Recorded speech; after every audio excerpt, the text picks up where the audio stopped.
Sektor pembuatan di Sabah menunjukkan pencapaian memberangsangkan bagi tempoh 2020 hingga September 2025.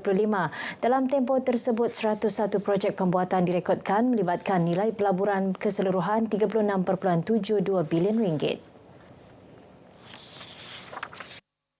Kementerian Pelaburan Perdagangan dan Industri MITI memaklumkan pada 2025 sahaja sehingga suku ketiga, sebanyak 16 projek pembuatan telah diluluskan dengan nilai pelaburan RM7.54 bilion dan mewujudkan 1,728 peluang pekerjaan. Mengikut data terperinci 2025, aktiviti pembuatan di Sabah dipacu oleh industri berat dengan subsektor produk logam asas mencatatkan pelaburan tertinggi bernilai RM6.59 bilion. Ini diikuti peralatan pengangkutan RM586.3 juta dan kimia serta produk kimia bernilai RM140.4 juta. MITI menyatakan demikian dalam jawapan bertulis kepada Ahli Parlimen Tuaran, Datuk Seri Panglima Madius Tangau di Dewan Rakyat. Datuk Madius sebelum ini meminta MITI memperincikan langkah khusus Kerajaan Persekutuan dalam membantu mencapai sasaran 20% sumbangan industri pembuatan kepada keluaran dalam negara kasar KDNK Sabah. Pensyarah kanan program pendidikan awal kanak-kanak UMS Dr. Jupri Bachotang melihat dasar RPN 2026-2035 sebagai inisiatif yang berpotensi memberi manfaat dan memperkasa pendidikan kanak-kanak berumur 6 tahun ke arah yang lebih seragam dan berkualiti. Namun katanya pelaksanaannya perlu ditangani secara berhati-hati agar tidak mewujudkan ketidaksaksamaan baharu dalam sistem pendidikan negara.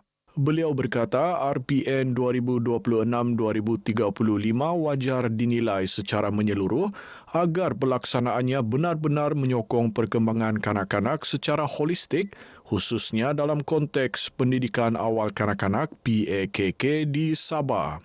Dalam pada itu, Dr. Jupri menyarankan sebelum dasar ini dilaksana secara meluas, Kementerian perlu memastikan peluasan akses pendidikan prasekolah berkualiti di Sabah. Selain menyediakan garis panduan penilaian yang sensitif terhadap konteks setempat, memperkukuh latihan guru dalam PAKK serta penambahan guru dan kemudahan infrastruktur yang mencukupi.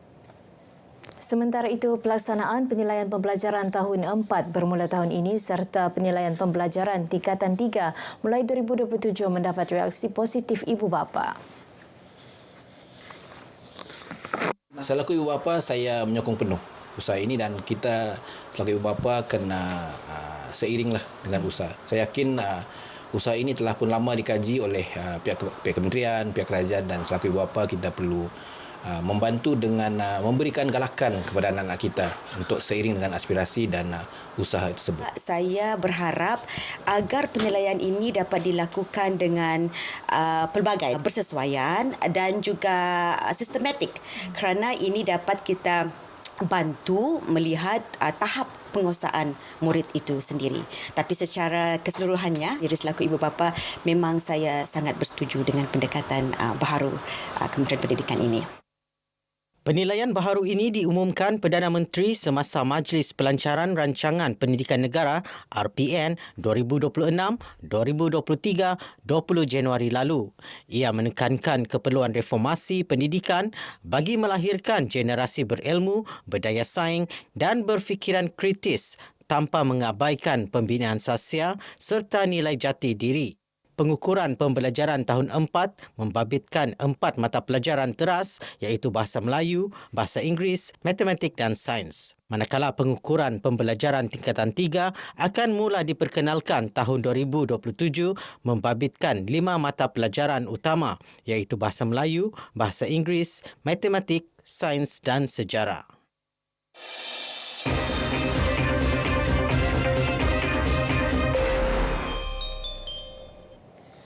Di sebalik cabaran akses kesihatan di kawasan luar bandar, satu inisiatif di PITAS kini menjadi talian hayat kepada penduduk yang memerlukan rawatan perubatan berterusan.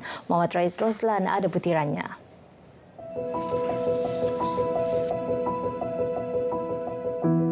Sebuah van Pusat Khidmat Masyarakat Adun N3 Pitas diperkenalkan sebagai pengangkutan percuma. Disediakan khusus untuk membawa pesakit menghadiri temujanji hospital dari Pitas ke Kota Kinabalu. Inisiatif ini memberi kelegaan kepada warga emas, pesakit kronik dan penduduk berpendapatan rendah yang sebelum ini terpaksa menanggung kos perjalanan tinggi atau menangguhkan rawatan. Catat kereta, tapi kadang-kadang saya tidak dapat pergi. Keadaan tiada keuangan. Kalau dari Pitas lebih juga 300. Dengan adanya perkhidmatan ini, pesakit di Dun Pitas tidak lagi terpaksa melepaskan temujanji hospital hanya kerana kekangan pengangkutan. Keperluan mendesak terhadap perkhidmatan ini turut disokong data.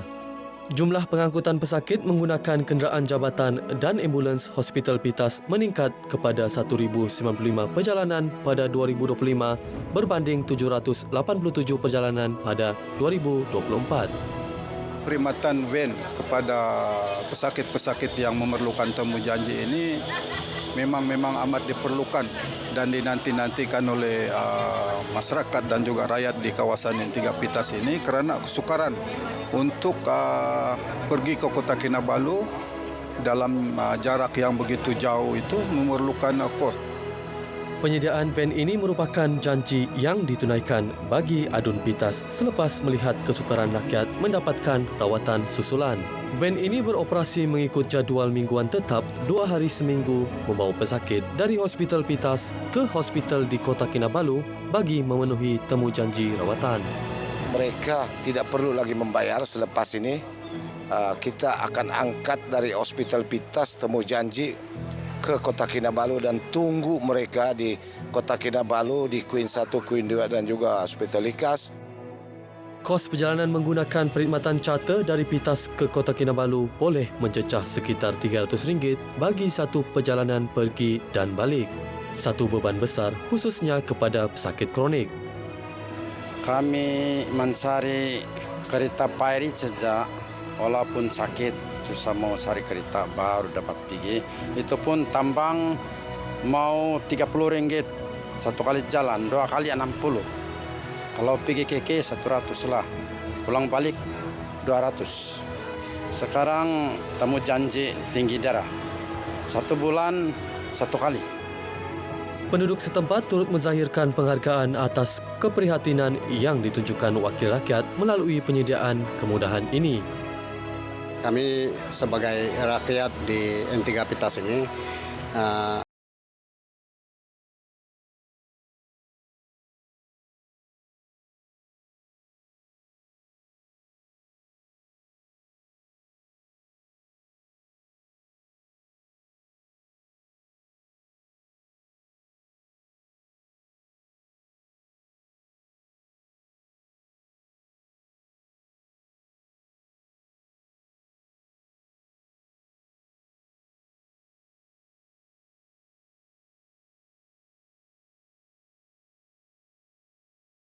Madani PJRM mendapat sambutan menggalakkan.